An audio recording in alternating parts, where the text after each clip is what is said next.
What is going on, baseball fans? It's been a week, but we're back after a 1 week hiatus. It's good to be back on the mic and bringing you another recap of This Week in Baseball, presented by Diamond Digest, episode 10 now of season 2. I am your host, Jordan Lazowski.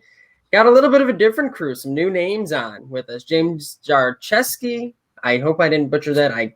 That's the right pronunciation. You got Perfect. it. Carson, Melinder are two newer writers, and Matthew Penn. I think before we get started, I'll give James and Carson a chance to introduce themselves to all the listeners and give their little blurb about who they are and who they're writing for Diamond Digest. So we can start with James. I'm James Darschewski. I do the weekly power rankings column at Diamond Digest, and along with that, I'd ideally write about the Dodgers, but right now, I'm waiting on that, so waiting that out. All right, what's up, guys? I'm Carson. I'm a recent undergraduate graduate of the University of Iowa. Enrolled in grad school for the fall. Big shout out, go Hawks. Ideally, I love writing about prospects, St. Louis Cardinals, pretty much anything that's going on with baseball. I'll take a stab at, and you can also catch me on the occasional hot mic broadcast. And we already know too much about noted Nationals fan Matthew Penn, so we don't need to worry about that one. But he's back. It's good to have you all here. Like I said, it's nice to get some new faces, some new voices on this. But even with the new faces, the new voices, not much is changing. I'll start with the standings update. We'll go around the league in 60 seconds. Each of these wonderful gentlemen will give their recap of what happened this week. And before we go into some of the deeper questions, in seventh inning stretch, and we'll wrap up with what to watch for this week as always. So let's not delay. Let's jump right in. If the season ended today, here's what the standings would look like now. This is being recorded Sunday morning. Keep that in mind. I don't think that'll change too much here, but it could. In the AL East, the Boston Red Sox lead the Rays by half a game. The White Sox in the AL Central are the league leaders. The Oakland Athletics are still in first place out in the AL West. Your two wild card teams out there, the Houston Astros, who are having a good week, and the Tampa Bay Rays. In the NL, the East is led still by the New York Mets. Sorry, Matthew. In the Central, the Cubs and Brewers are tied atop the NL Central. And the San Francisco Giants, after being talked about for weeks, at the top of the standings and then falling to both the Padres and Dodgers at different times, they're back on top of the NL West. Your two wildcard teams out there are the previously mentioned Brewers or Cubs, depending on whoever wins that tiebreaker, as well as the Los Angeles Dodgers. So I will turn it over to all of you.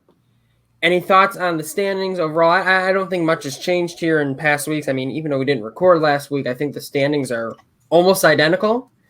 But I'll turn it over to you guys. Any thoughts before we get into around the league in 60 seconds? Pain. Nothing but pain. This month was supposed to be easy for us, and it has not. And that is, I'll get into that. I'll get into that later for what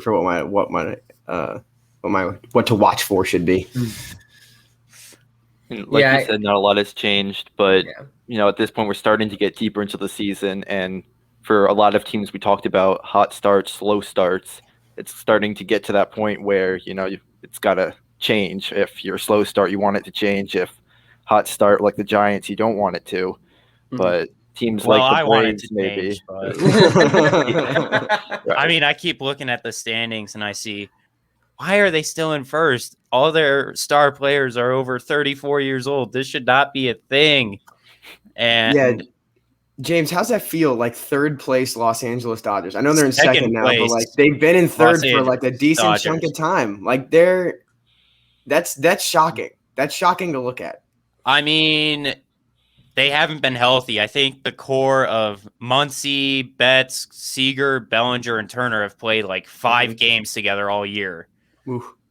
And they kind of beat up on a lot of bad teams recently, and that slightly moved them up, so that's not fun because the Giants decided we're going to play really well too. So, well, they had the Diamondbacks visiting, so I mean that's just a guaranteed sweep. So that's not really gonna not a lot of headway's gonna get made in the standings there. Yeah, thank God the weekend series was the Diamondbacks. Mm-hmm. And I will say, every week it seems to be when are we going to have to start, or when do we get to stop talking about the Giants? When do things kind of quote unquote return to normal? And it's every week. It's been Giants. When is this ending? And it doesn't appear to be in sight. We're late June now. It's still we're late June now. It's like, all right, this is 3 months. This might be a real thing. It's always fun to see who that one team might be every year. Looks like it could be the Giants, or at least it should be. It would be very impressive if they found a way to win the NL West this year. It's an odd year, though, right? Are we still going to use that that old moniker? It's an odd year. Maybe 2020 was delayed, given the this is trying to turn it off. The magic, maybe. But how many games are? There's no magic. Have we hit one? There's no magic. We haven't had a Dodgers fan on one of these in I don't know how long. So it's funny to me seeing the other side of the Giants hype train, the one hoping it derails sometime soon. The one who thought it should have derailed back in April. Exactly. Yeah. Buster Posey can only be, you know what? Yeah, I'm just a Cardinals fan. So seeing Buster Posey have a good season while Molina's also having a good season, it's like, I can't have this. I needed Molina to shine, and that need to be the only good veteran catcher having a great year, and I don't like this. Like, he's taking all-star votes away from my boy. Plus, it's like it's Molina and Posey are doing great things in the NL. It's like, what year is this? Dude, it feels like it's like 2012. Like, it's just such 2012 energy right now. Oh, yeah, but we will actually talk about some of the All-Star Game voting in a little bit that Carson had mentioned. Before we do, I want to give each of these guys their chance to give their version of the weekly recap. I write the seventh inning stretch questions. Some people love them, some people hate them. So I want to give everyone their chance to write about, to talk about what they consider the biggest storylines of the week. And they usually do it in about approximately 60 seconds. I'm not keeping a timer on you guys, but you get the point. We will start with, go ahead. I'll be keeping a harsh timer. So we'll just start. Perfect. We'll just count them down, Perfect. Don't be afraid to mute mics and yeah, like around the horn, just the big like. Exactly. But we will start with the veteran here and go to Matthew. Okay, I'm gonna go a little bit of a different direction than normally talking about what's on the field, things like that. A lot of off the field stuff this past week. I know we're gonna talk a lot about the stuff with the pitchers and the ball later, so I'm going to leave that. But even aside from that, there was a lot on social media about potential. Obviously, we had the Astros a couple of years ago, and then a couple of maybe false alarms, maybe not, on Twitter of other teams, other players that might have done something similar to cheating in the past, and a lot going on there. And so that was something that I don't know how long that's going to take if it turns into something, because the Astros thing obviously took a couple years after that happened for something to go there. So if this turns into something, it could take a while, or it could just be, one Twitter user trying to gain more followers, trying to turn himself into something. But it'll be interesting to see that if, dominoes start to fall, other players come out talking about what they've seen around the league there. That is, I didn't include that, but I'm glad somebody brought it up. I don't know how to feel about that. I feel like you don't just randomly make stuff up like that with the type of following you have. And I believe he has a blue check marker. I don't think you randomly make that stuff up. I don't think once you've gotten to that point, you're clout chasing that much. But at the same time, it's like, maybe there's some truth, maybe there's not. And you wonder him shutting it down so quickly in terms of just what he had said. It was like, is it true? Is it not? Was it like a cease and desist type thing? The only way you're going to find out is if there's an official report by someone at The Athletic and it turns into an Astros type thing. It was such a weird story. Well, the other thing too is like, if you're trying to, you're talking about like cloud chasing, things like that. Like, you're not going to be, you're not going to be the next Ken Rosenthal by putting out like a 9-tweet thread. Like, part of it with I don't understand like the logic of wanting to do that in any capacity. And the other thing that was really, really shocking about it was that he tweeted out that he did have confirmed sources on it. So for you to backpedal that quickly on an anonymous source, like, is it the guy that was like, peddling Miller Lite in the stands? Was that the guy that was your anonymous source? Like, I don't know. I don't know who they had, but like, come on now. If you really did have sources, also post an article, even if it's like a Medium post. You know what I mean? Like, if you can't get someone we have avenues in today's day and age where you can still post something if you think it's that important. So the reason I want to call BS is just solely because of the fact that there was no article and it was retracted that quickly. Yeah. It's a very interesting storyline. I did not know what to make of it, truthfully, but I'm glad someone brought it up. Carson, we'll go to you next. Just for this week, there's been a lot of talk. One of our esteemed colleagues, Ethan Fisher, likes to talk about some of his buccos, particularly Adam Frazier, who's been kind of hosed in all-star representation. But I want to talk about somebody who hit 2 home runs yesterday and 2 home runs the day before that. I'm talking about Cedric Mullins. Cedric Mullins is having one of the best seasons for an outfielder in all of baseball. And the Orioles are one of those teams. Like, they got great uniforms. They got players that can play really well. They have like 3/4 of one good starting pitcher, but he did throw a no-hitter. Like, the Orioles are a bad but fun team to watch. And I guess I wanted to keep my spiel short and sweet. It's watch Cedric Mullins hit a baseball, go vote for Cedric Mullins because he's super cool and he rules. That's all I have to say. There's been some fun names this year that you would not be expecting to not only play well, but garner all-star votes. And he is certainly one of them. It's just a shame Gary Thorne can't call the great season he's having. Yeah. Masson, get that man a contract. What are you doing? Yeah. What are you doing? James, what you got? All right, so I was at the Rockies game last night, and Willie Adames hit a go-ahead 2-run homer at the top of the 9th, and that's pretty much how it's been for the Brewers. That acquisition keeps paying off. So that was a smart move by their front office to get him. Meanwhile, the Diamondbacks can't win a game. The Orioles can't win a game on the road. The Mariners are kind of doing okay right now. They walked it off last night. J.P. Crawford had a grand slam.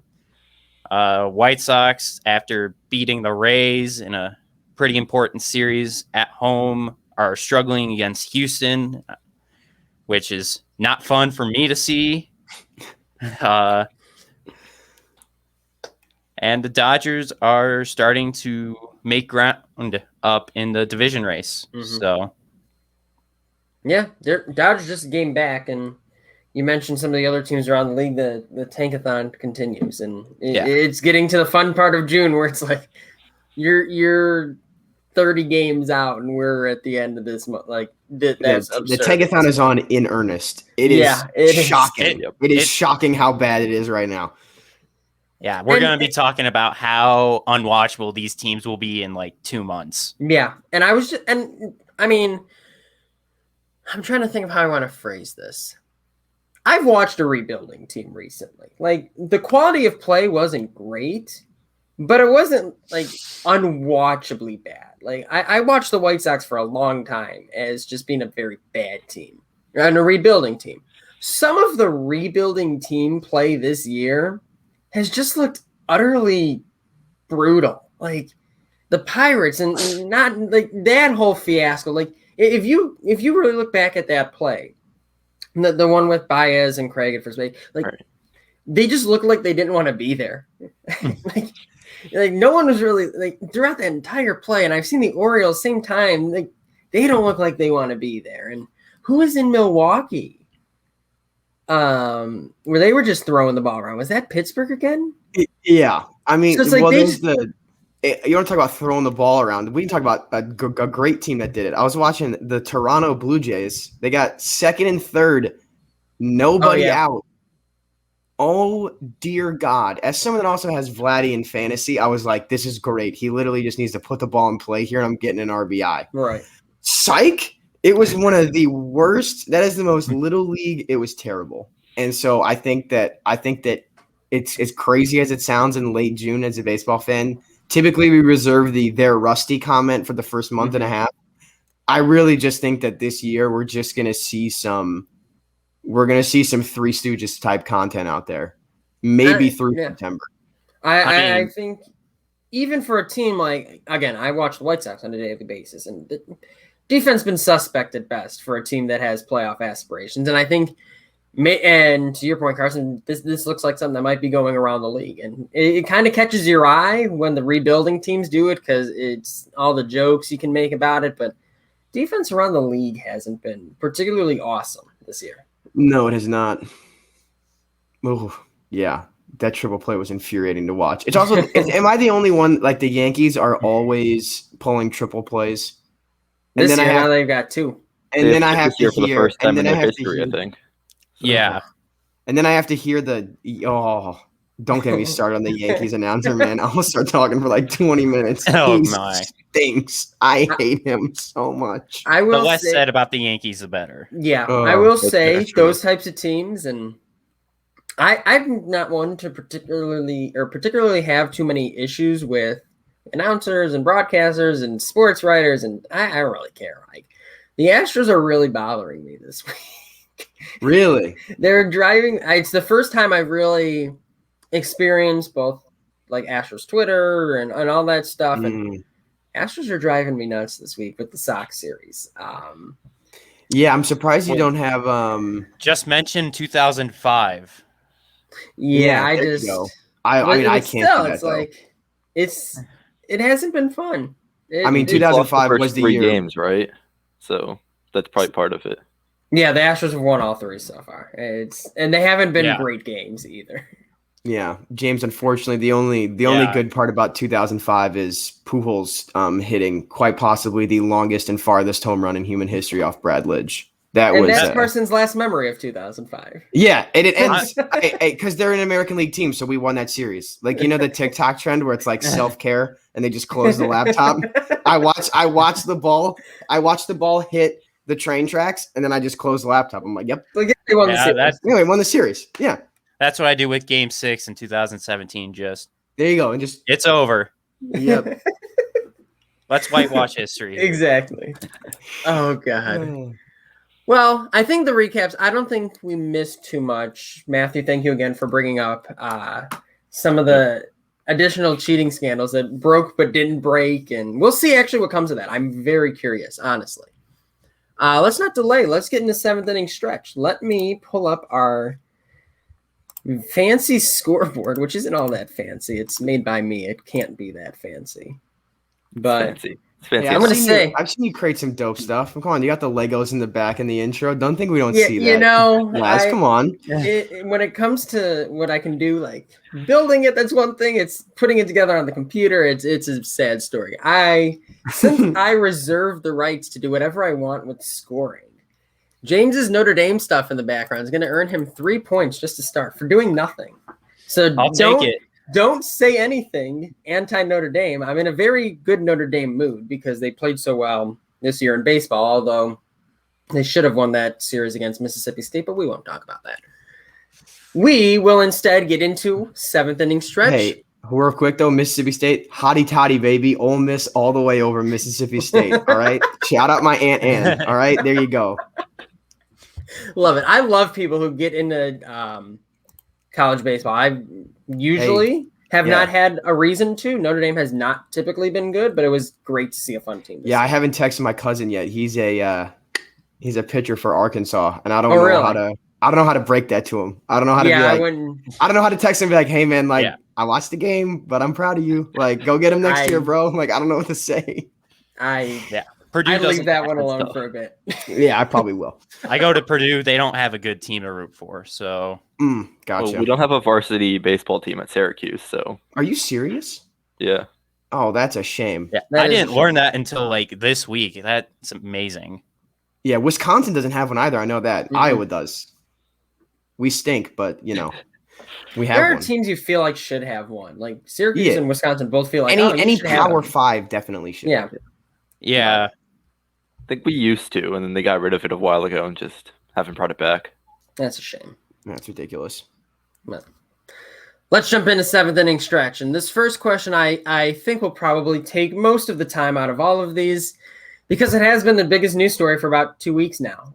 Major League Baseball announced it would implement a 10-game ban with pay for pitchers found using foreign substances on the mound. Some other parts of this ruling are if other position players or catchers are found using it, they're gone.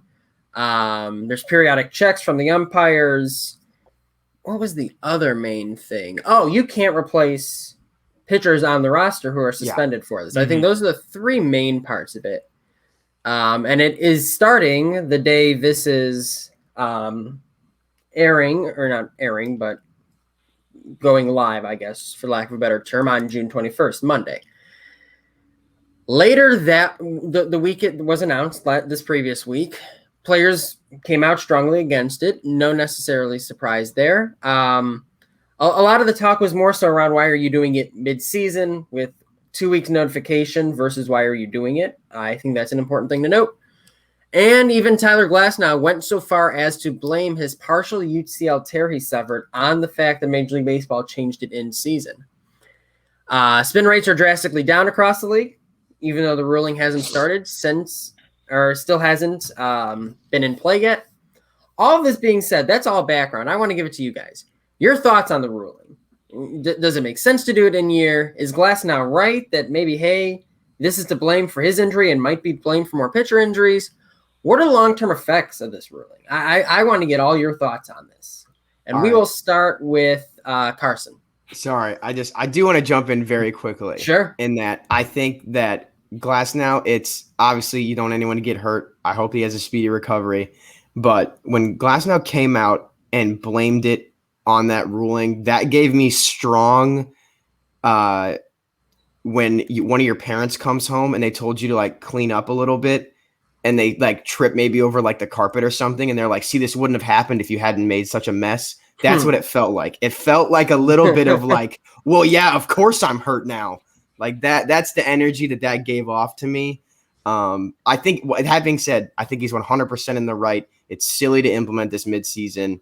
I think that this does not set up a good relationship with the pitchers of the MLBPA going into a collective bargaining agreement that we're going to have to go into. I think this is definitely something that they're going to be able to point to and say, look, you guys can't do this. You guys can't just universally institute change midseason like this. It'd be like if they said, we're going to move the mound back like a couple inches after the All-Star break. So good luck with that, guys. That's the type of, I feel like it's, I don't know. It leaves a bad taste in my mouth and I'm a fan. So I can't imagine what someone who actually works for the company, how they feel. Matthew?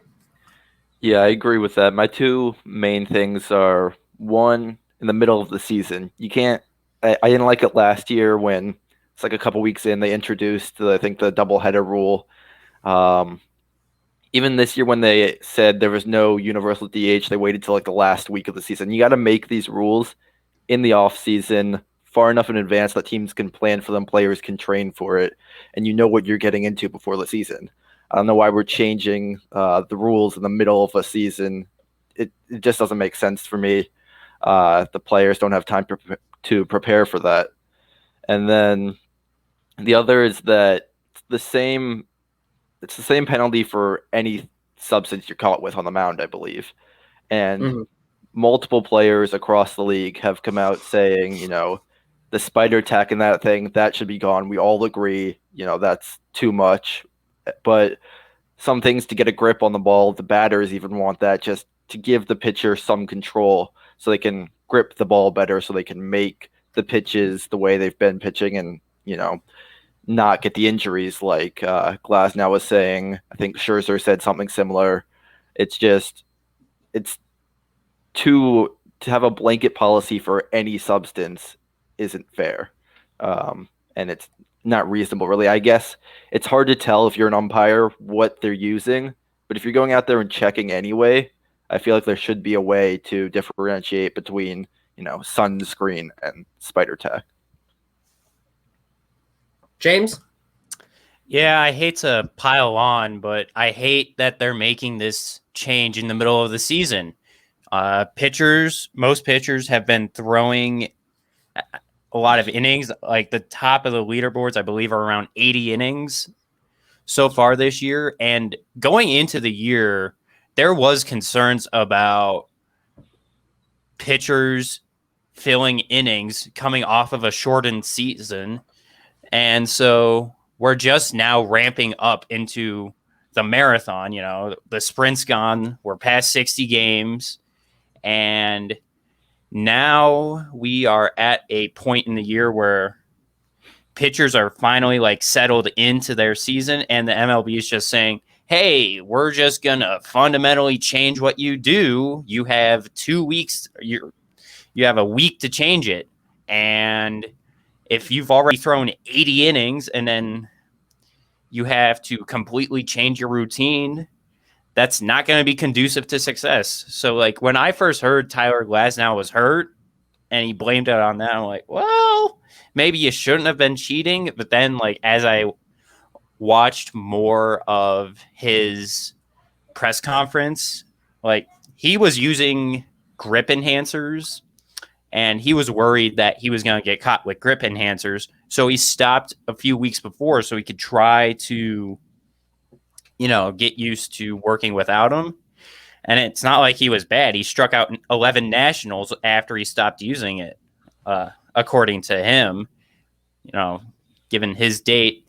And then he felt sore. So we're going to see a lot of injuries coming up, I think, because pitchers are just going to be gripping the ball harder, and that's going to change their delivery. That's going to change how well the ball is thrown.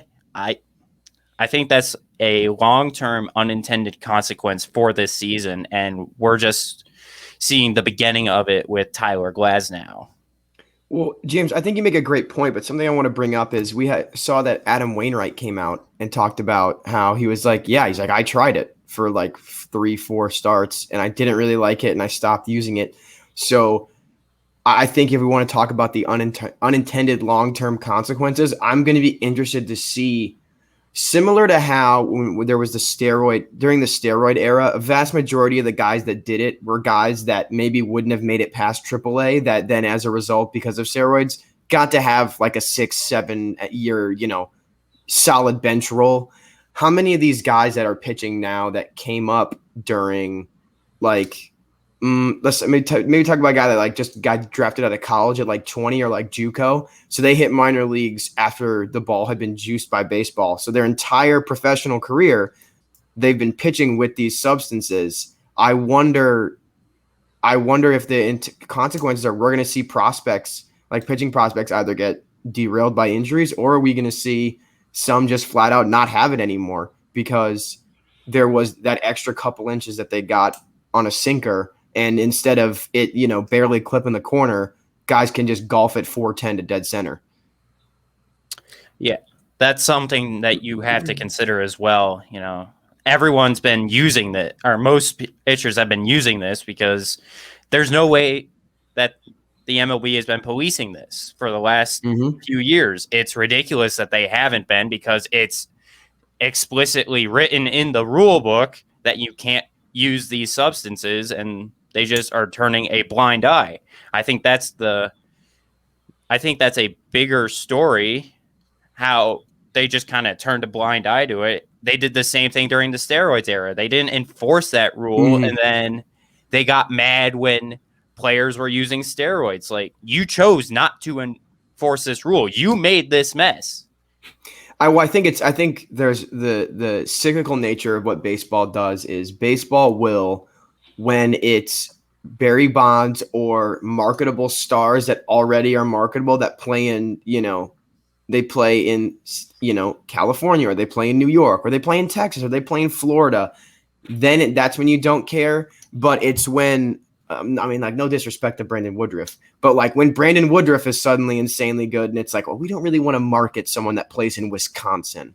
Like, I think that I really think that that's part of it with baseball is once it becomes so accessible and so convenient for everyone that you have these guys who are playing for, Colorado, or they're playing for Milwaukee, they're playing for, insert whatever city I'm unintentionally bashing on accident. Apologies. But like I think that's really what it is. It's once it hits a point where the big time stars are starting to get matched, then it's like, well, we'll correct it now so that way we can protect, because we don't want Brandon Woodruff to be the best pitcher in baseball. No one watches Brewers games. We want Jacob deGrom to be the best pitcher. And I think that may be something that they don't want to admit. It may exist on a subconscious level, but I think that's something that Major League Baseball definitely does. I think there's two aspects to this that I completely agree with. Number one, James, what you said, this is in the rules, and if you don't like that they were breaking the rules, that's fine, but it's your fault for not enforcing it earlier on. Like, it became a problem, and Major League Baseball is trying to blame the players for it, and I don't like that. And number two, I think the injury aspect has already been talked about a ton. I don't want to harp too far on that, but I will be interested to see, what kind of injuries result from this. I think I don't get what Major League Baseball's goal here is. These pitchers are still very good. Like, this is not going to change them being good. So if your goal is to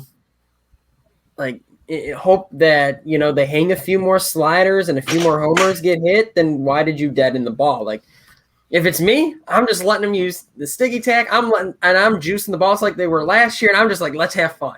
Like, at a certain point, then I think you're even seeing it with, a guy like Trevor Bauer, who, like, he was very vocal about, like, the spin rate and stuff. I know no one likes Bauer. I like Bauer a lot. I love Trevor Bauer. He's one of my favorite players. On-field product, fantastic. I don't want to if I could cast this magic spell and have Trevor Bauer physically incapable of speaking about anything except the game of baseball, I would. Fair. And I would like him tremendously better. Because he does do a lot of good things for the game off the field as well, in terms of what he's showcased. But my point being, like, he's already, like, concocted some sort of, like, sticky thing between, like, just things that are technically legal. Like, I think it was like a combination of sweat and something else. I can't remember. But it was like he had already made some new sticky substance of source or something close. It's like, we're going to find ways around this. Like, this like, I don't know what Major League Baseball's goal here is other than to cast players in some sort of negative light. Laz, if you're Major League Baseball then, because you said that you want everyone to just let it go. Are you saying that you would be open to some sort of, like, spider tack, the official like sticky substance of Major League Baseball? Like, are you trying to, like, market, or are you saying, because I think that's the only route that baseball could I'm saying let it go. Just let everything. Not even using this as an opportunity to cash grab, because that feels like the only way they'll make that happen is if there's a cash grab to be had. That's fair. I agree with that. But it's like, juice the balls back up. Whatever you did last year, like, go back to that. That's when offense was unless you change the game to where players like Nick Madrigal are paid more than Mike Trout. Like, as it should be. No, I'm kidding. That's not a great example. That's a bit. Like, a power hitter versus a slap hitter. Unless you're going to start paying slap hitters more, you're not going to change the game from where it was. So you might as well just embrace it how it is right now. Let the home runs fly. David Fletcher should not get paid more than Jose Altuve. That's the. It comes down to, like, who. Right. The game's going to follow where the money is. Like, that's just how it's going to go. So that's the only way the game's going to change from its. Like, if people don't like the current format, then you have to reward players like Nick Madrigal more than you reward players like Joey Gallo. And that's sort of the comparison I'm making here. And since you're not going to do that, well, then you better lean into what baseball is and learn how to market it. So maybe move the mound back and use the sticky tack and juice the balls. Like, lean into offense. Like, go all in.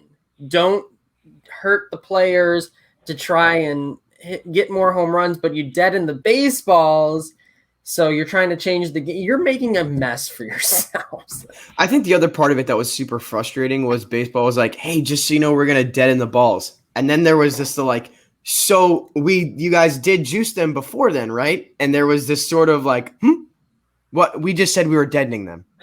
Right. So that means that they were juiced before, right? And they were just like, we're just deadening it. No. And it's like, and I'm like, guys, your hands are so deep. You guys are elbow deep in the cookie jar. Please just admit that you want the cookie. You want the cookie. Just say it, please. Right. The whole MLB front office has not had a good stretch of the last couple of years, or even further back than that. Just a ton of mistake after mistake. Next commissioner of baseball, Theo Epstein, hot take will hopefully course correct that.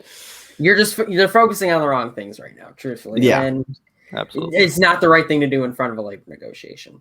But good conversation. No strike. Please, no strike. That's the only thing. This only makes this worse, man. I just had to go 3 months without baseball last year, and we do this again. I'm going to be dead inside. I'm with you there, Carson. I watch the Dodgers every day. I watch the White Sox every day with my parents, and it's painful. Just not having baseball. Just pay the boys, all right? Pay them. Pay minor leaguers. Do what you have to do. Foolish Baseball, this is just a brief plug. Foolish Baseball did a great video on rules to change baseball, and he talked about the investment you can make in minor leaguers and how it's like a $3 million investment a year. And the argument was like, if you have like a one WAR player that you get out of that an additional one, then that's like $8 million that you've made. So like that's already a net positive. It takes one extra guy.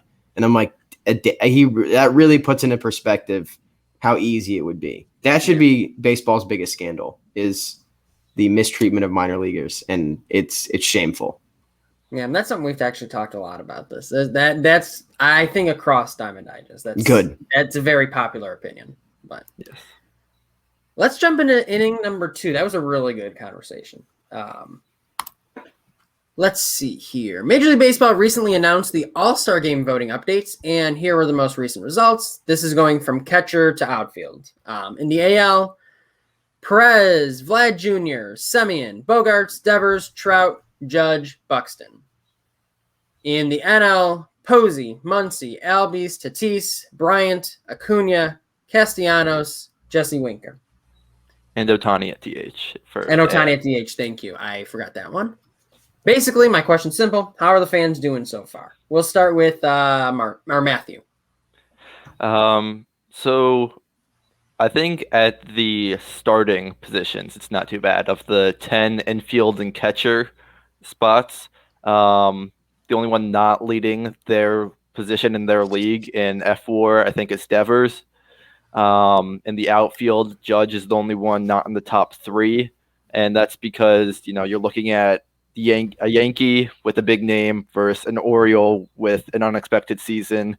There's really not much you can do with a fan vote there. It's going to happen, even though Mullins, like Carson said earlier, he leads all outfielders in WAR in both leagues, and yet I don't think he's even in the top 10 in outfield voting.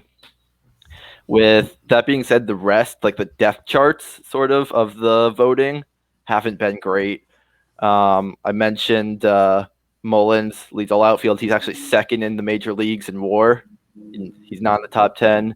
At shortstop, Isaiah Kiner-Falefa, who shout out Joey, who had a great article on him a couple months ago and leading his campaign to the All-Star game. He's third among AL shortstops in WAR, and he's not in the top 10 in voting, which is ridiculous. He's behind names like Jose Iglesias and Elvis Andrus, who they're not even up to half a WAR, I think. In the NL at shortstop, Trey Turner, 2.7 WAR, Brandon Crawford, 2.2 WAR, are both outside the top 3 behind Javi Baez, who has 1.2 WAR and a below-average offense, and also Corey Seager, who hasn't played in over a month.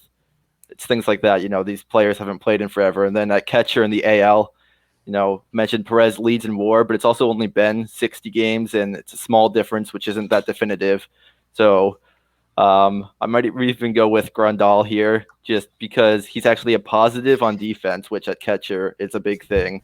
And then also he's got a 26.2 walk percentage right now. 26.2. Good God, man. I'll tell you No what, one- he's driving people nuts with what he's doing. He's this driving year. me nuts. Listen, I love it. I love it, and he's driving me nuts because I'm like, I don't know how you're doing this, man. Right. I mean, that 26.2, no one other than Barry Bonds has ever put a number like that in a qualified season. Babe Ruth, for comparison, Babe Ruth's career high in a season was 24.4%. So Grandal is walking more than he ever did in a season. So the Boomers might not be happy, but Grandal needs to be an all-star this year. Let's go to James. I love that argument, though. Yeah.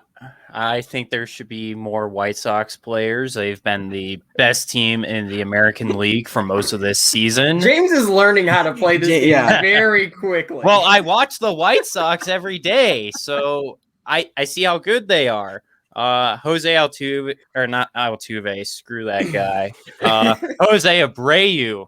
I have the Astros on my mind. Jose Abreu, I think, could be up there. Vladdy Jr. is just having a better season, so that's a good pick. Perez also having a better season than Grandal, but I would personally vote for Grandal. But like I'm part of the problem here because I'm that kind of fan who only votes for their team to be in the All-Star game. Like calling all the Royals fans from like 6 years ago who pretty much put their entire starting lineup in the All-Star game, or the Cubs in 16. Like I'm one of those guys. God, Jason Hayward as an All-Star in 2016 was a sham. It was egregious. That was a joke. Yeah, so it's nothing like that. The only ones I don't really agree with are either Judge or Buxton over Mullins. You can kind of take your pick there. I would personally pick Buxton, Trout, and Mullins to be in the outfield for the American League. Mullins has just been insane this year. Buxton, he was an early MVP candidate before he got hurt, which is just unfortunate. Trout, same thing. And then in the NL, Albies at second, I'm not really liking as much. Personally, I think it should be Chris Taylor, who I believe is top 10 in B-War this season. I don't think he's on the ballot at second base is part of the problem. Yeah, that's part of the problem. It's hard to win as a write-in. Yeah, he doesn't have a position, and that's why he's not an all-star. But Dave Roberts flat out just said he's going to be an all-star because he's the manager for the NL team this year, so he gets the final say. Isaiah Feiner-Kalefa should be getting more love. I do agree with that. I watched him with Texas against the Dodgers last weekend, and he was electric, and I just didn't expect that. I just knew him as like a glove-first kind of guy. So, but they're doing pretty well. Tatis at shortstop. I can't cheer for that because I want Seager in, but Seager hasn't played in a while. So, you know what? Sure. Like, my only gripe is that there aren't enough Dodger players, but that's probably better. Oh, get that out of here. Like I said, I'm part of the problem. I only vote for the Dodgers starting lineup. So James is over here. Oh, I have too many $100 bills in my wallet, and my emerald shoes are just too tight to go to the club tonight. Get that out of here. Oh, God. All right. If we want to talk about egregious, also I'm going to say egregious. Adam Frazier has got to be at second base over Albies. It's clear. Adam Frazier his OPS plus right now is 133. He's leading the league in doubles. It's also the Pirates. They have nothing else going for them. Like Brian Reynolds is having a good year too, but like he won't make it because they're the Pirates and they're only going to get one. And Richard Rodriguez will, for the sake of my friends that are Pirates fans, Richard Rodriguez will not be a Pirate. Hopefully he'll be a Boston Red Sox or something like that. I said Red Sox. Oh no, someone's going to come after me for that. Red Sox. You know what I mean? I think Frazier is the answer at second base. I'm very excited to see Nolan Arenado as maybe the only Cardinal because of the season we're having, but him get a nice welcome back at Coors. I think that'll be a nice homecoming for him. The Cardinals play at Coors Field right before the All-Star break. I did see that too, but I think that it'll be nice to have. I don't know if that'll be a sold out crowd. It might be actually because it's will be. Yeah, because a lot of people out here in Colorado were pissed about that trade. Oh, were they? I can imagine why. I mean, you trade your star third baseman for a bag of peanuts. Why wouldn't you? Hey, Austin Gomber was doing pretty well before he got hurt. Laz, I think that like Jeff Samardzija should also maybe be in the All-Star game this year. I'm just using the Notre Dame. You're gonna get negative points now. Not a Jeff Samardzija guy. Oh no. Frazier's the only guy that I think is like the really bad omission, other than Mullins, which has already been mentioned. I completely agree with you, James. Voting for your own players is fantastic. I do it all the time. I'm in a position where I'm like, Tyler O'Neill should be in the All-Star game. Which maybe not, but Tyler O'Neill should definitely be in the home run derby. That is a name that I am very, very excited for. He is a Canadian god, and I love watching him hit the ball. I think overall the update was fine. I think my biggest gripe is, many might have seen here in the Diamond Digest Discord, Perez having 43% of the vote at catcher. That's a lot. Yeah, exactly. It's a lot. It implies you're lapping the field, and he's not. That was my biggest gripe. Overall, I mean, I don't get too caught up on any of this, just because I know fan voting is very fickle, and many people view the game differently, but what can I do? So, inning 3. The MLB draft is just 3 weeks away, and honestly, it doesn't appear there's a consensus number 1 pick in the draft, at least yet. If you were in the draft room for the Pirates, we will start with Carson. Who would you be pushing to draft first overall? All right, so this is why I got hired. So I put more time into this than I think the other questions, and I'm going to pick a name that I think is a little out there, and I have a few reasons. I think that the Pittsburgh Pirates are going to take Jackson Jobe number 1 overall, and here is why. There has been so much press about Jack Leiter and so much press about Kumar Rocker. Both of them have slid a little bit. There's 3 really good shortstop prospects as well. Everyone knows this. I just think that the Pittsburgh Pirates are going to – I don't think they're going to mess it up. I think that Jackson Jobe's a great prospect, and I honestly think he might be the best arm talent in the entire draft, which is like blasphemous to say because of how much media attention the 2 guys from Vanderbilt have gotten.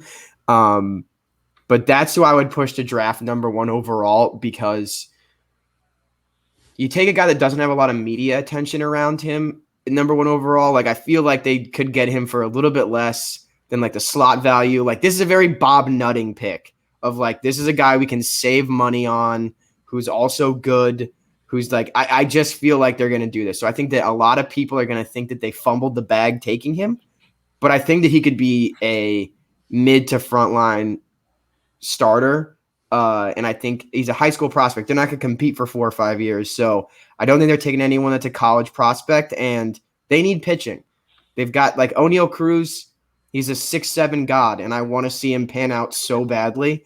So that's who that is my honest to God prediction. I think they're going to take Jackson Jobe, and Ethan Fisher and my friend Andrew Scheller back home, who's a Pirates fan, are going to have an absolute meltdown when it happens, but I think it'll work out in the end. I respect the out-of-the-box pick. Matthew?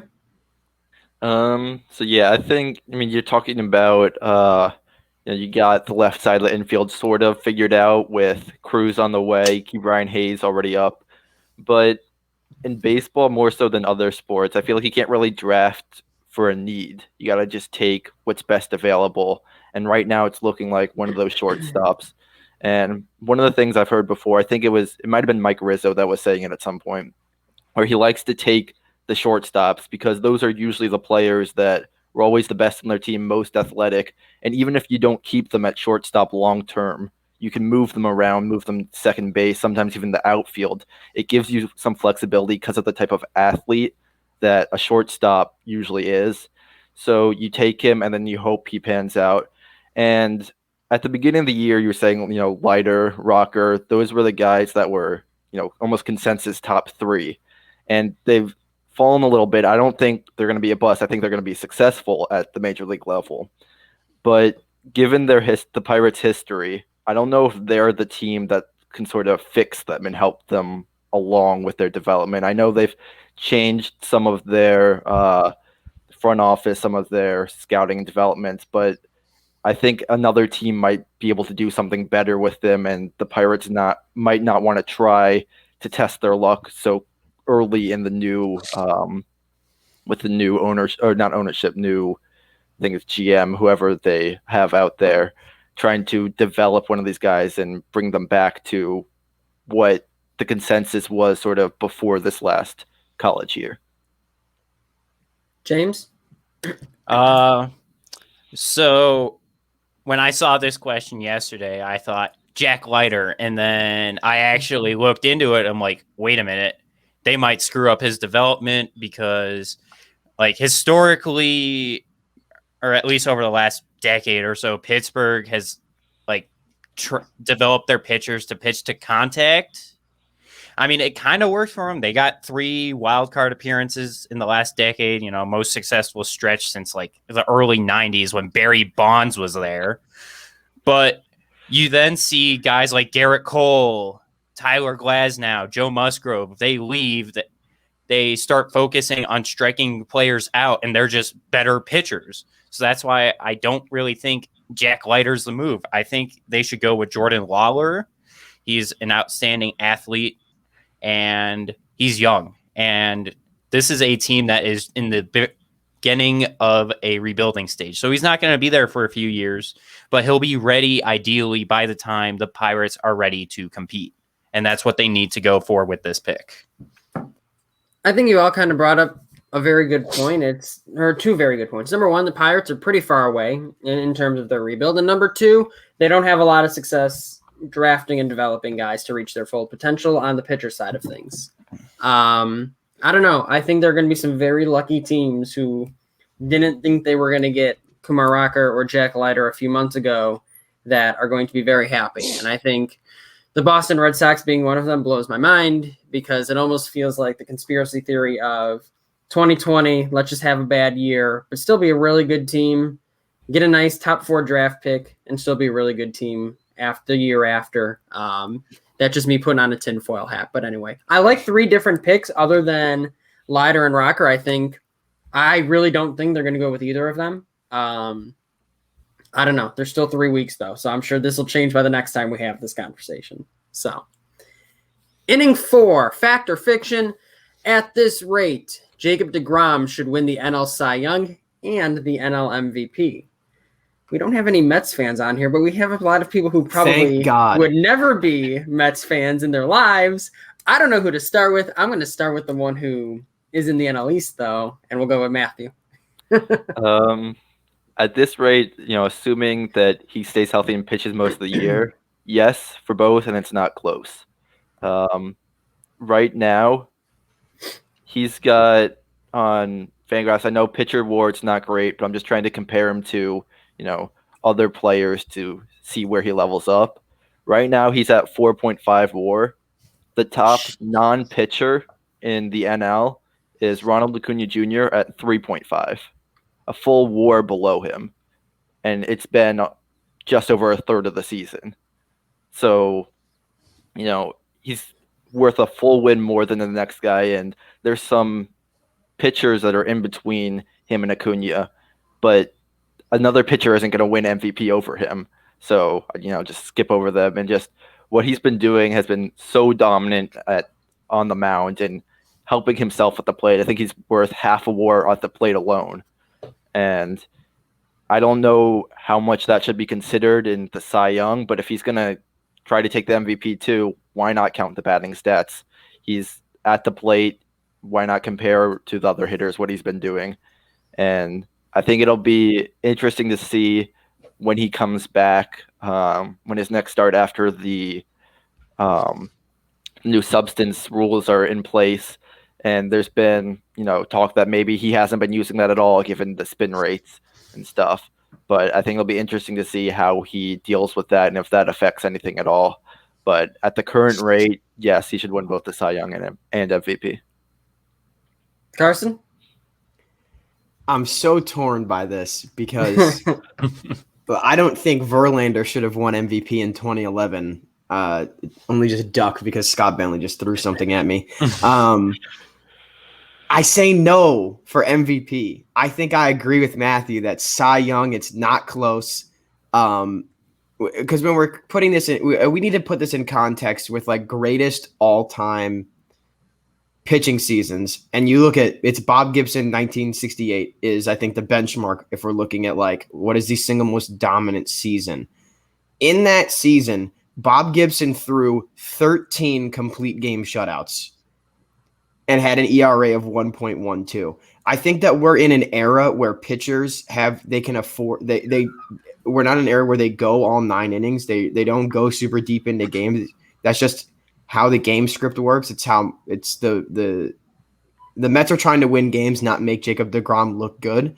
So I think that we're sort of looking at it where they're not going to just let him be like, yeah, you're at 110 pitches through 8 innings. But you've given up 1 run, but you want to just finish the game? That just doesn't happen anymore. So I think that he's going to finish with an ERA above Gibson's 1.12, but he's already missed a little bit of time. And adding on to the fact what I just mentioned of he's not going to have that sort of crazy, like he's not going to break the strikeout record in a season. He's not going to break like any sort of traditional counting stat you could look at.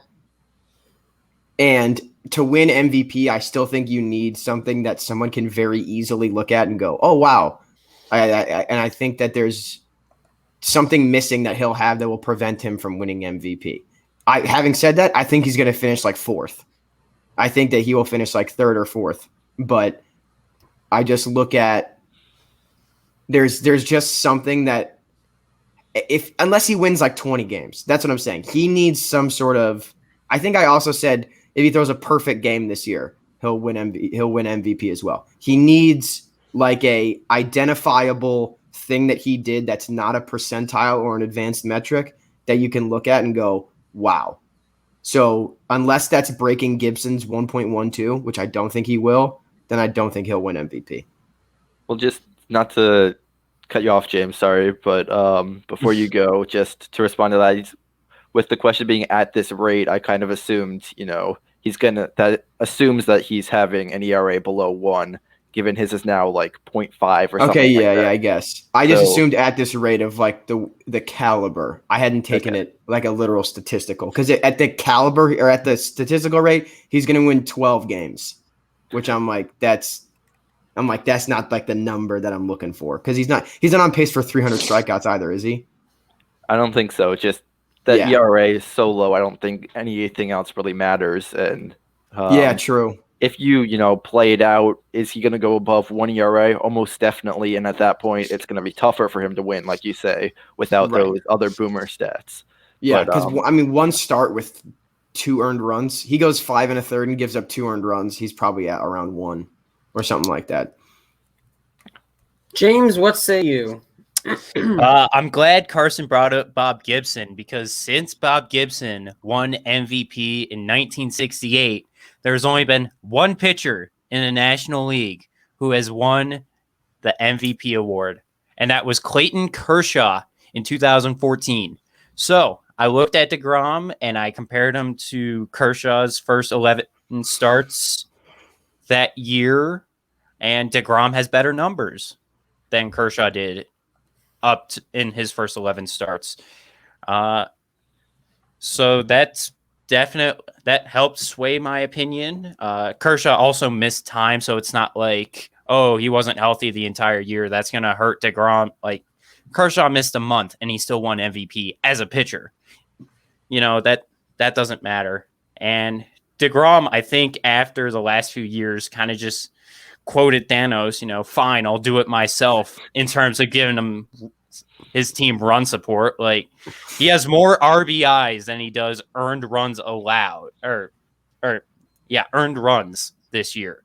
Like, I know we don't want pitchers hitting like to get hurt. I'm sorry. No, we do. No. Ban the DH. Oh, it's There we Matthew. go. Ban the I got DH. my Let's No. DH go. guy on here. Ban No, the I don't want to DH. see pitchers hitting. I don't want to see pitchers hitting. I do. They should be though, or yeah. I don't want to see pitchers hitting. But that's not the point of this argument. DeGrom is hitting as a pitcher. He's hitting above 400. He has more RBIs than earned runs this year, which is insane. And I watched his last start. He had 8 strikeouts and only faced 9 batters. Yeah, that was nuts. And then he left. And he got hurt swinging a bat. So you can see why I don't want him hitting. Like, he's trying to carry the Mets to victory, but because he's doing that, he's going to be the MVP, I think. How many RBIs did Clayton Kershaw have in his MVP season? I couldn't tell. Do you know? Did you know off the top of the head? I didn't know if you looked at that too, because when you compared the stats. Because I really hope that Clayton Kershaw was also hitting like 400 with like a home run. I can tell you he wasn't. Like, Clayton Kershaw is not a hitting pitcher, so. But like, that's a good player to compare it to because he's the only other pitcher who's won MVP, and they played at the same time. So, Matthew, I'm so glad you were here for that. Once James went, I don't want pitchers hitting. I just saw both of our eyes like, are you sure about that? Did that? I'm fine with it. I will die saying I am all for the universal DH. I say ban the DH. I'm not even kidding. Well, this is how you lose points. Well, hey, you know what? You know what? God's on the baseball gods on my side, man. You know, I watched. I'm being penalized for things Carson said right now. There's a pitcher. There's a pitcher in the home run derby. I believe it, but I'm not dumb enough to say it on the pod. The only person who said they'll do the home run derby this year is literally a pitcher. So I don't even know why I'm in the wrong here. Why am I? All right, you know what? Fine. Shohei Ohtani can hit. He can hit. He's a pitcher who can hit. I am fine with teams foregoing the DH, but they should be given the option to let the pitchers hit. Okay, sure. Yeah. Okay, yes. Yeah, okay. Like, yeah, sure. But, yes, and the universal DH allows for that, and that's exactly. Why. And then I don't have to watch guys like Matt Peacock hit last night. So scared against Walker Buehler, he's stepping out of the batter's box. So it's like me taking an at bat. I mean, I've seen Kenley Jansen bat, and it's not pretty. Like, pitchers are not. They're not specializing in hitting anymore. So I don't want to see it. Like, Shohei Ohtani can do it. They do things differently in Japan than they do in America. American pitchers don't hit. James, let me ask you something. Is it objectively more fun to watch Matt Carpenter as the Cardinals DH hit a single that beats a ground ball through the side? Or is it more fun to watch Adam Wainwright hitting ninth hit a ground ball that goes through the infield? One is objectively more fun than the other, and the answer is it's watching Adam Wainwright to get that. It's more fun to see it hit because it happens far less. I'm not exaggerating. It's kind of close. And Matt Carpenter has been terrible, man. It's kind of close. Yeah, I've seen you on the hot mics, and every time it's talking about Matt Carpenter. I have to watch him again. I think I have to watch Matt Carpenter play again tonight, so I'm really excited to watch the Braves. I think I'm on that too. So. Oh, there we go. You can hear me complain. We'll be complaining together.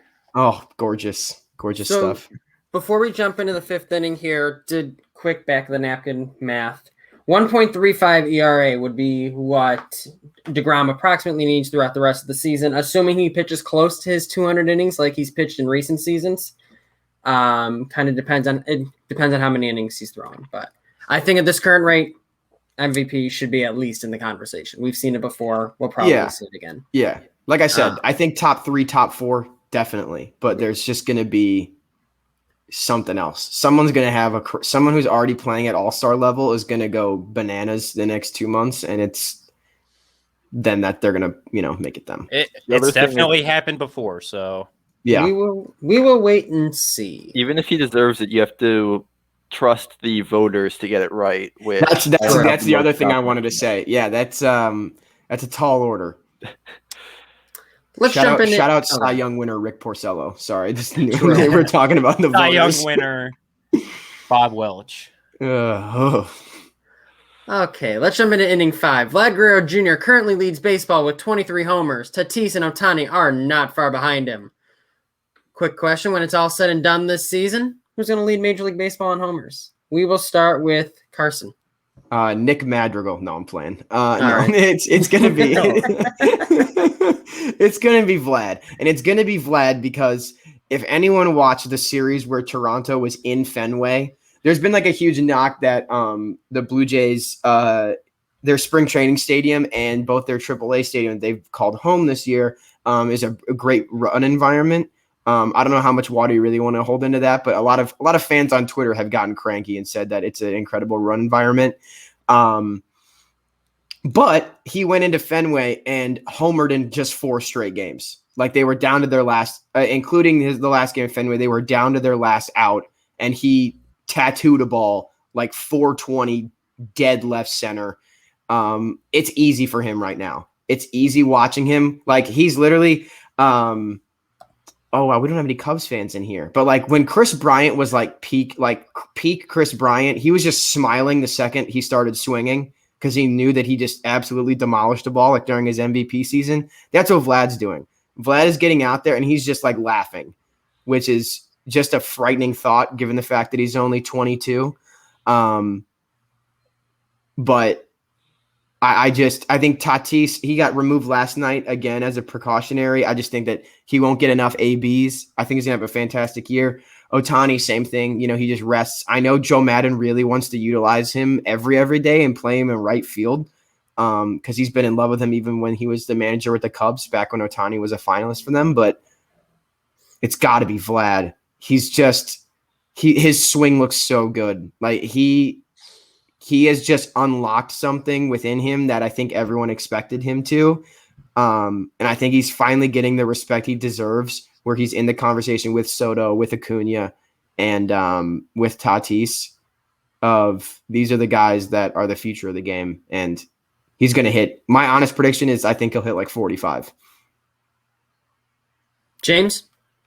Yeah, I think it'll be Vladdy too.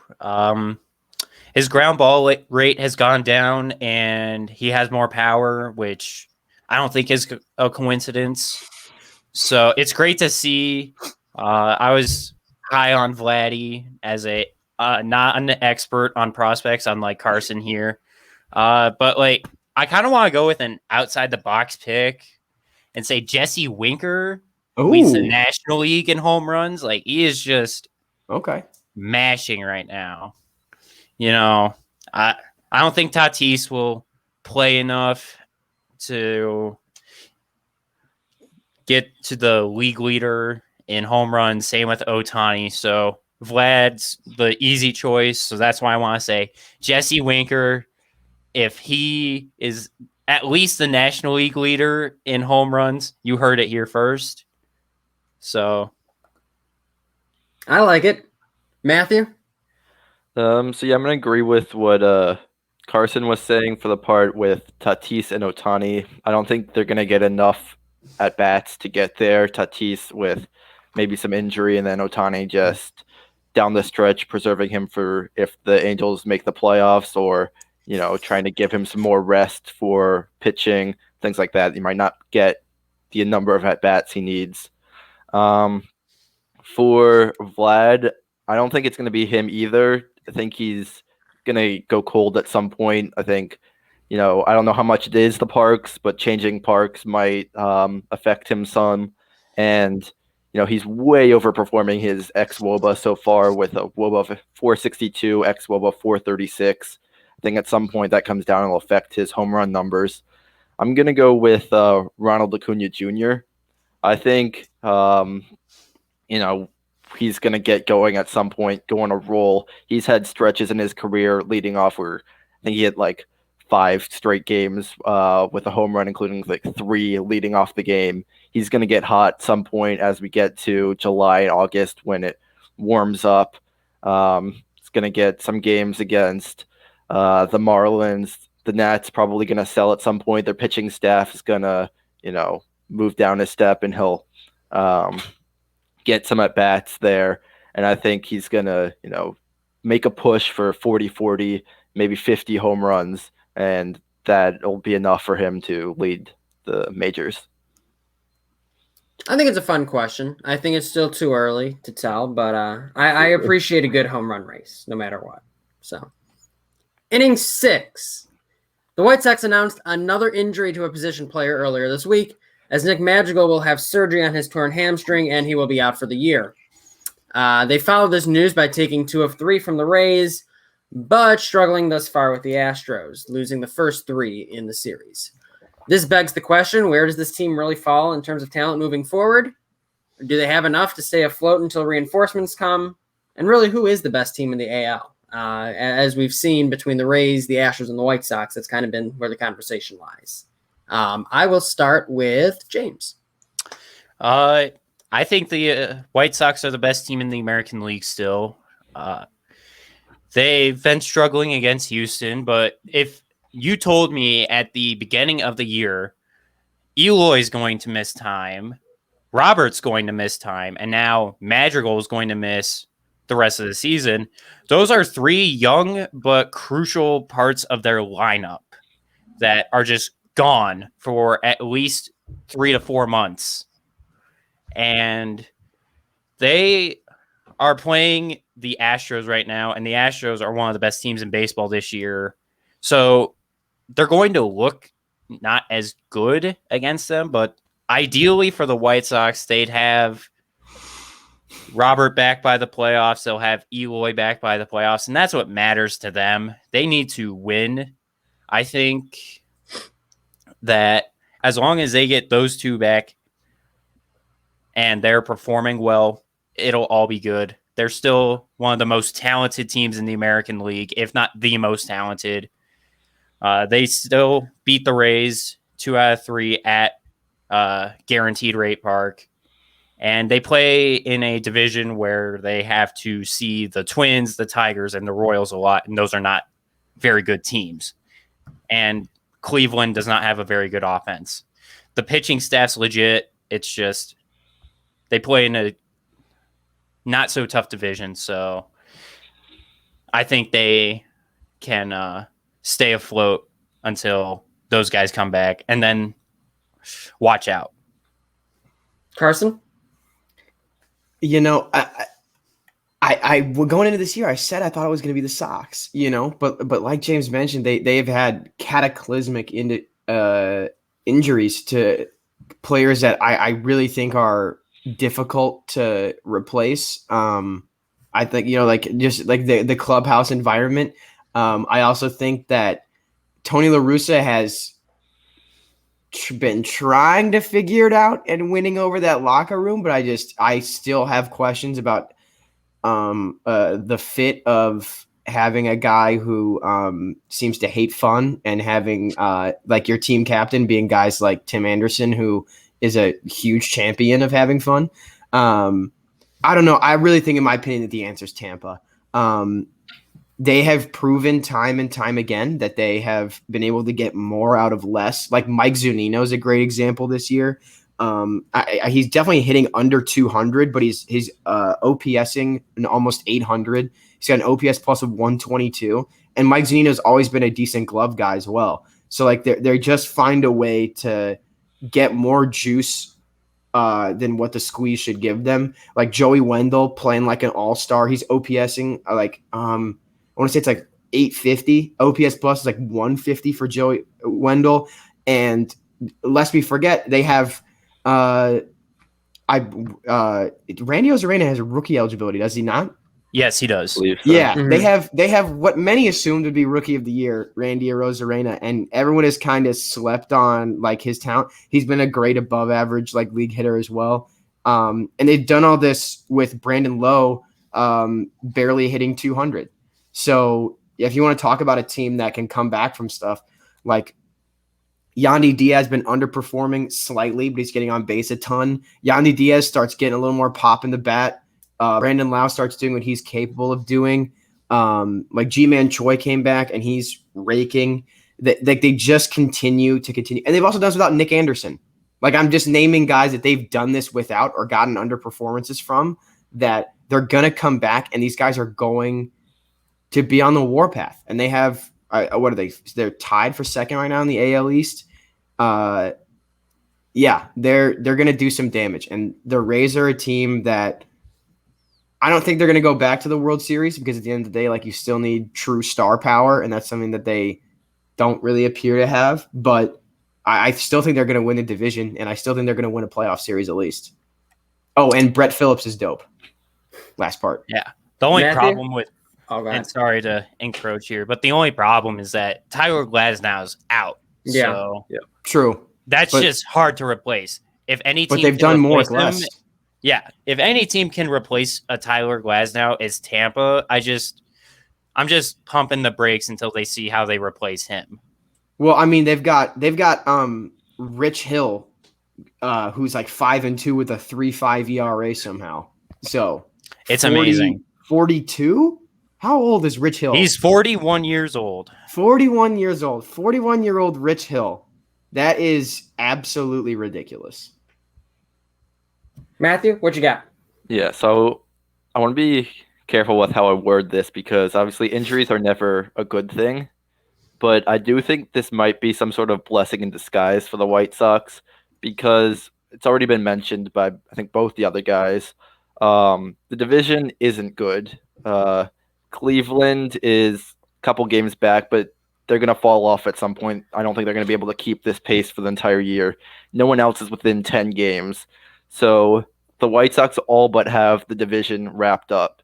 And this is going to give them some basically free time during the regular season to figure out some of the next guys up, see who can step in, fill a role, and be useful, even if they're not starting in the playoffs because guys are starting to come back. You can figure out big guys to come off the bench, and that's something you need if you want to go on a deep run in the playoffs. You need to be able to have guys with the experience during the year that have been able to produce. And, if you have your entire lineup all year, you're not sure who those guys are really sometimes, but this will give you the opportunity to call up some of the prospects, some of the guys in the minors, give them everyday playing time, and that way they'll be fresh when you get to September, get to October, and then, if somebody gets hurt in the playoffs or you need a guy to fill in a big pinch hit at bat in a late inning against, a Aroldis Chapman, some elite reliever, you have a guy who's been getting quality at-bats and regular playing time during the year to help out. So I don't think with their current roster, they are the best team in the AL right now. I think, the Rays, the A's have a claim for that. But by the time we get to the end of October, they will be able to compete with those teams. And whether or not they can make a World Series push, they will be able to be in a series with them and make it competitive. Yeah, I think it's a good team, but they're clearly banged up right now. And you're seeing what happens when you're a banged up team playing a good team like the Astros. So more to come on that one for sure for the White Sox, hopefully. But let's bring it home here. Inning 7, it was announced that Shohei Ohtani will participate in this year's Home Run Derby. Ban the DH. Each of you... No. Each of you, because of that now. each of you, give me one name you would really like to see finish off the field and compete this year.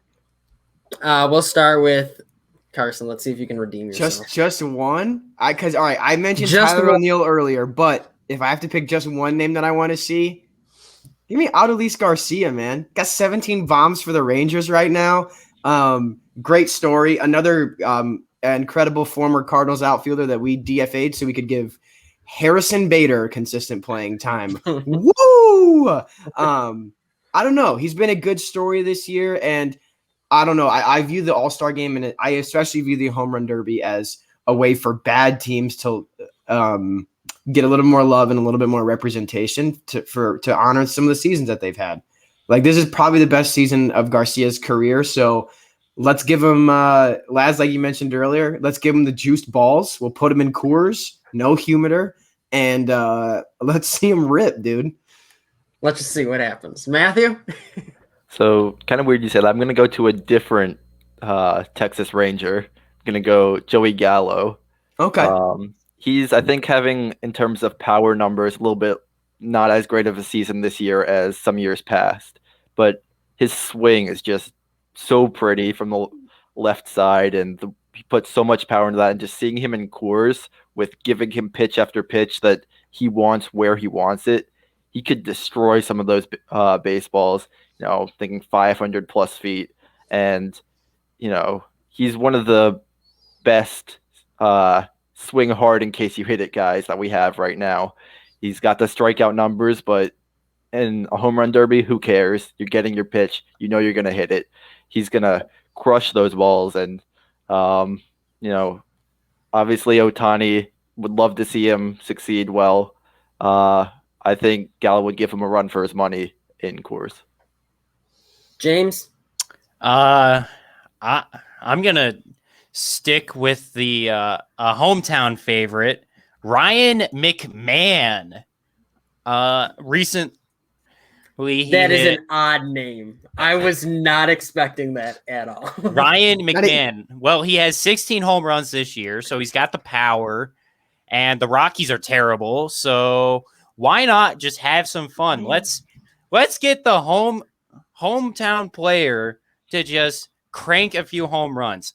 Could he win the home run derby? I don't know. But why not just let Ryan McMahon do it? The Rockies are not having a good season. Let's give him something to root for. He's been having a good year. He's slugging .510. He has 16 home runs. So let's give it to Ryan McMahon. Let's let Nolan Arenado put the Rockies jersey back on. Guy. You know what? I will say, if you're going to pick a name like Ryan McMahon to go to the All-Star game, or excuse me, to the home run derby, you deserve to win 7th inning stretch that day. That's all I'll say. So, James, congratulations. Your inaugural performance is a victory. So, nicely done there. Great conversation, though, today. I really did enjoy the conversation surrounding, especially even the foreign substances and stuff like that. So, that was a really good conversation. I died in 7th inning stretch, so pitchers can hit, and I'm okay with that. And you will continue to die in 7th inning stretch as pitchers continue to hit. I'll take the victory because you believe that. So let's bring it home with the final segment, what to watch for this week. As we do every week, each of our panelists will either pick a matchup, a series, a player that they're watching this week, and they're going to tell you why they think you should be watching them as well. We will start with the winner, James. All right, so I'm going to be watching the Dodgers this week. Shocker, I know. But they play the Padres. Those are always fun games. Justin Turner said earlier this year that's basically 19 World Series games we're getting. And the only bad thing is that Tatis might not be playing. I hope he's okay because the game is just better with him in it.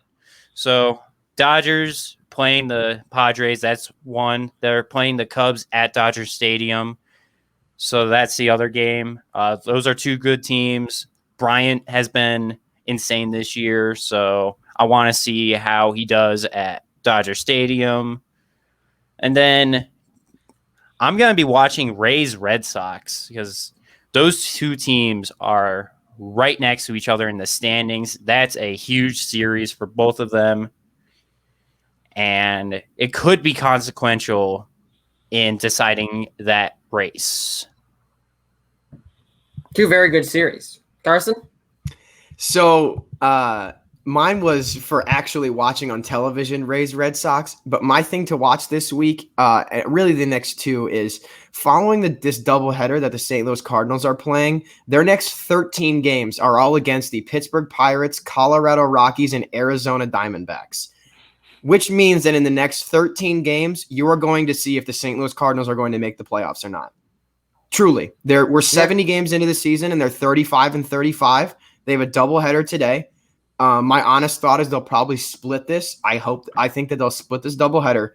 So they'll be 36-36, and then they will go on a 13-game stretch where if they don't win, I'd say at least 8 of them. So if they don't come out of that stretch at the midway mark of the season, at least 5-6 games over 500, then I don't think they're going to make the playoffs. So if you want to talk, James mentioned about consequential, this stretch, I said this at the beginning of the month, this end of June stretch is going to be the Cardinals' best chance. Because if they can do what they should do and go like 10-3, then we're looking at, you're 46-37. It's almost the All-Star break.